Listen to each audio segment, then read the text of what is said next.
So we are 7 weeks out. I'm in North Carolina right now, about to go get my hair done. Breakfast is always a challenge when I come home because my mom automatically cooks me breakfast and it's so not in line with my fitness goals. But this morning, you know, I'm like, you know what? I only see them like once a month. So I ate grits and stuff. But you can't outrun a terrible diet. I just feel so guilty whenever she cooks, and I can't be like, you know, Mom, I know you made all that food for me, but it's gonna go to waste. So I usually just eat it to appease her. But I'm about to go get my hair done now, and I think this week I want to discuss with y'all being a natural hair bodybuilder. I guess I can call myself a bodybuilder. I don't know. I'm a wannabe bodybuilder.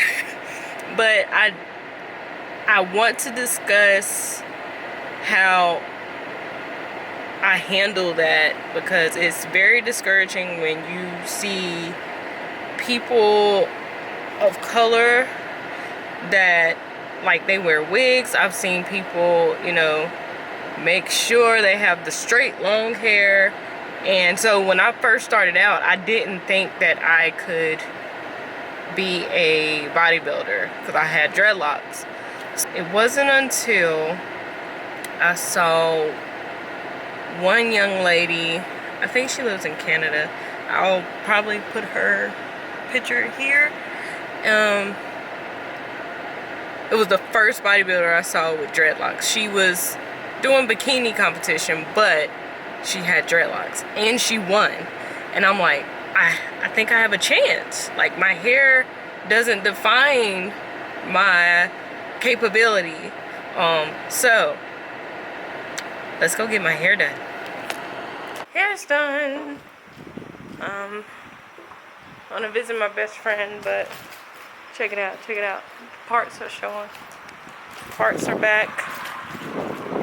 And whew, it's bright, y'all. Bright and windy. Jesus. But yeah, still, you know what? I don't know what I'm doing. Sorry, y'all. I interlock my hair, for those who don't know or care. So next month, I'll be coming home on my birthday, and I'll be styling my hair for the show. I haven't talked to my trainer yet on how she wants my hair styled. Because funny enough, all this matters. All this matters apparently. And I cut my locks shorter when I got married. Well, after my wedding. And because I had a lot of breakage and stuff, so I cut them. So it's growing back, but it's shorter than it was. So we are now going to figure out if I'm going to put my hair up or if I'm going to style it where my hair is hanging some. Because I think with the posing and everything, you should try to cover your back a little bit. But hey, when my hair is short, my hair is short. So we'll see what Paula says when I talk to her about that, and I'll make plans, look for hairstyles, all that good stuff. But now it's off to see my best friend, Candace.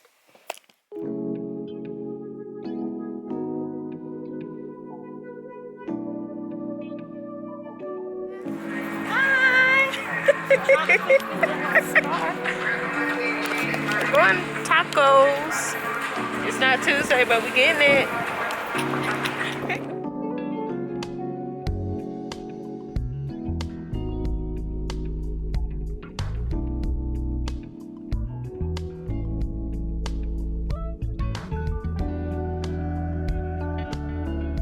I am heading back home now, across the Virginia state line, so I have about 2.5 hours to go. But I had to take a potty break. Those are required when you're drinking a gallon of water a day. but I am making good time and ready to see Marcus and my fur babies. So I guess I'm going to get back on the road. In case you were wondering, I made it back safely. I'm going to run some errands because I gotta go by Target. Marcus needs to go by Wegmans, and we will probably stop by Lowe's. We've got some house projects to do. But look, when I get my hair retwisted, Tayshawn comes out, my alter ego. Yes, honey, come through, length. I see you trying to come back. Yes, honey, let me hype myself up real quick. Lock life, yes, sir. I just let it flourish because it never lasts long. It can eventually, self-doubt and all that, and the lack of self-confidence sets in after a while.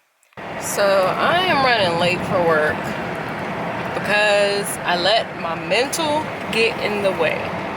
Sorry if I'm not looking at you, but I'm driving. And I like to keep my eyes on the road, you know? Sorry you can hear my blender bottle rolling around on the floor because I just didn't care. I just threw it in here. But I had an interesting weekend. I got to spend time with my parents and also spend time with my best friend. And yeah, in all of that, I ate a little more than I should have, or 8 things, well, I ain't gonna say a little more, but 8 things I shouldn't have. One being fried food, and I was sick as a dog yesterday.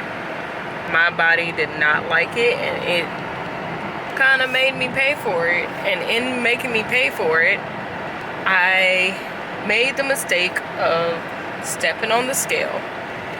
My advice to anybody who's on a fitness journey, trying to lose weight, bodybuilding, prepping, if you indulge in yourself, even if it's just for a day, you should not get on the scale for a week, because you can sincerely become discouraged.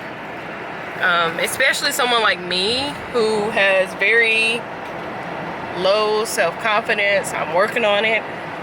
Who beats themselves up. I'm working on it.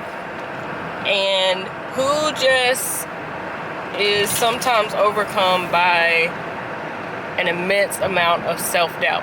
I'm working on it. Stepping on the scale is probably the last thing you should do. And I did that. And I got discouraged, and because I gained some weight, albeit it may just simply be water weight, but the scale is the scale, and when you pay attention to those things, it can mess with your mental. I have to keep telling myself, actually, you still can place. It's not the end of the world. It's not like your peak week and you're doing this. You still have a little bit of time. You're 7 weeks out. So I have to keep reminding myself not to beat myself up like I do. And I encourage you to do the same. Like, everybody, has a mishap every once in a while, and you can't beat yourself up about it. And that's something I struggle with. I'm my own worst enemy, and I can be my own roadblock at times. I need to do better at that. And so this is one of those opportunities where I look at myself and I tell myself, Ashley, you're fully capable. And you have to assume that when you binge like that or overindulge for a day or two, yes, you may gain a little bit of body fat percentage, but it's going to be mostly water weight. So I am working through drinking as much water as possible, trying to go over my gallon just to get my water in. I'm still drinking my Pedialyte, and we'll see what I weigh come Saturday when I'm 6 weeks out.